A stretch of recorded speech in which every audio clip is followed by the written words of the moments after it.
Bill, an author I like to read a lot is Donald Miller. I wrote a book called Blue Like Jazz. You might be familiar with that book, and several others.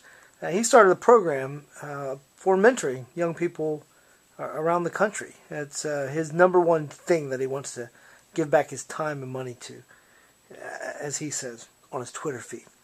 Your business or your Common Sense Success practice number 23 is simply mentor someone. Now, why is that important for a businessman like yourself? Well, in our company, we had people who were being mentored all the time. We had associate to associate would be mentoring people. And one of my beliefs is you should always be mentoring someone who knows less than you do about something, and you should be finding someone to mentor you that knows more than you know about something. And that way you're always learning and you're always passing what you learn on to someone else. Now, the point of passing it on to someone else is the fact that when you pass this on, it reinforces in your own mind that you've learned something that you can share with someone else to help them become more successful. So I've always had mentors, and I seek those people out.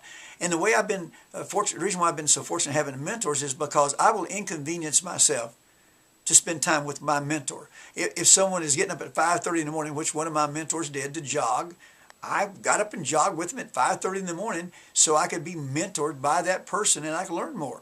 You know, if I need to go out at midnight to meet with that person, I'm going to go out at midnight to meet with that person so I can learn more. In other words, I'm going to work around their schedule. So I've been very successful in finding people to mentor me to help me become more successful.